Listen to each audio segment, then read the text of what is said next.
बोलिए। दोस्तों, पहले अब इस एपिसोड में मैंने जीवन रेखा, मस्तिष्क रेखा जो पृथक था उसके विषय में बताया। आज मैं छोटी उंगली, हाथ में जो सबसे छोटी उंगली है वो सूर्य रेखा, सूर्य का जो उंगली है उसके रेखा से ये छोटा है।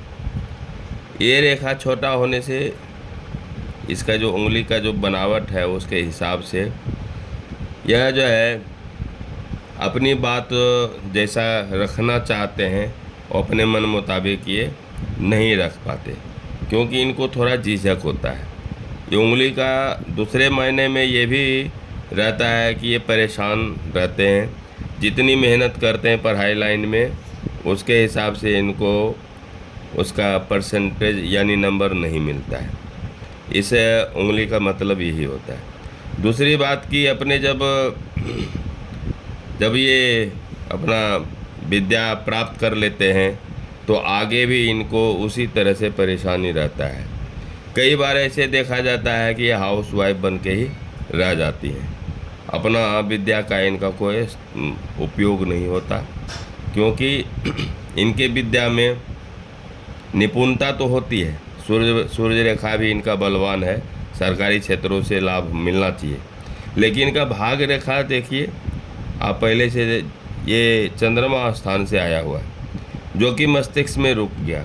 चंद्रमा स्थान से भाग रेखा जो आता है मस्तिष्क में रुक जाता है। इसका मतलब ये भाग रेखा को नग्न के समान माना जाता है, निर्वस्त्र माना जाता है। इनका भाग, अपना भाग काम नहीं करता है। जब तक ये किसी को सपोर्ट नहीं लेते हैं तब तक ये भाग इनका काम नहीं करता है।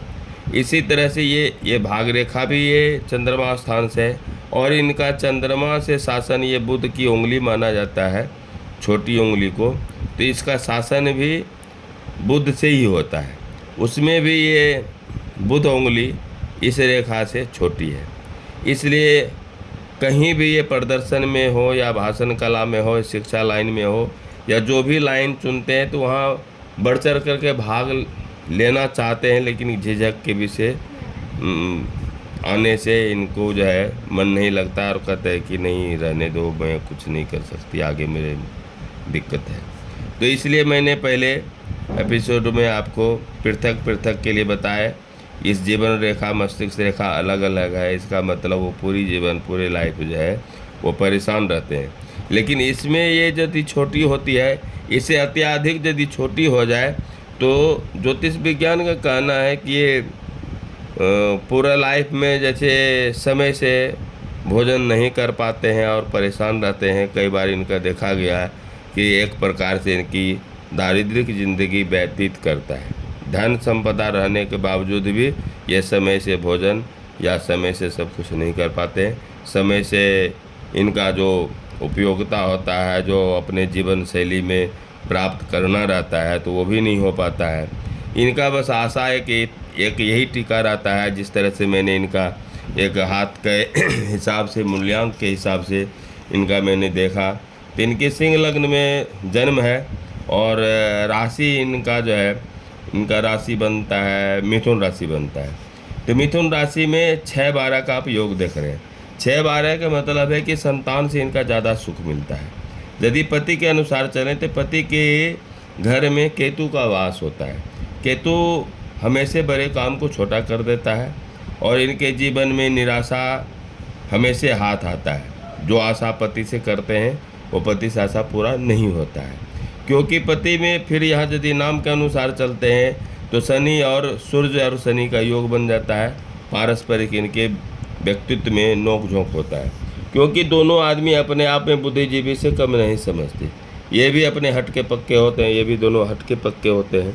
लेकिन यदि ये पुत्र पुत्री के विषय में चलते हैं तो इनके पुत्र पुत्री दोनों ही आँखों के तारा बने रहते हैं। इनका खर्च जो है 12 अंक आता है, कर्म स्थान पे आता है।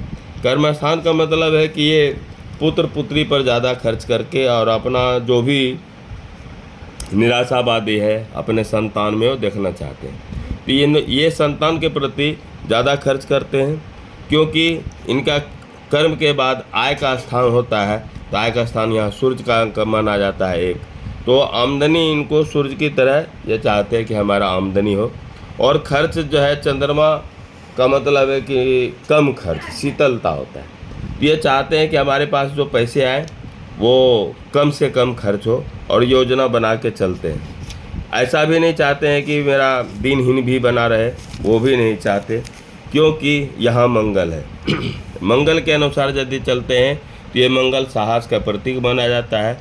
यहाँ पर चंद्रमा आता है कर्म स्थान में, तो ये बहुत ही सोच विचार करके अपने संतान को आगे बढ़ाना चाहते हैं। यहाँ आगे चल करके देखते हैं तो भविष्य में इनके 57 साल के बाद, यानी 58, 59, 60 के बीच में इनका सुख का अनुभव माना गया।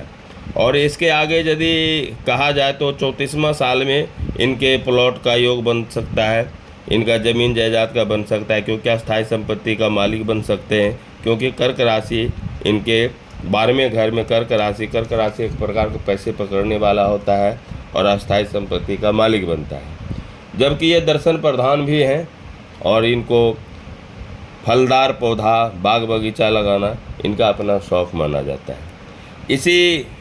इसीलिए बार बार ये अपने गमला में, पौधा में, पानी में, ये सब सारे जगह इनको हरा भरा कोई भी चीज़ देखना बहुत अच्छा लगता है। पूजा पाठ में जबकि ये केतु की वजह से इनको रुचि नहीं होती है, फिर भी ये पूजा करने अपने संतान के लिए, अपने पति के लिए और सब भलाई के लिए, अपने घर की भलाई के लिए पूजा पाठ ये करते हैं। यही इनके आज के एपिसोड में मैंने बताया। यदि आपको अच्छा लगे तो इसको आप जो है आगे लाइक करेंगे।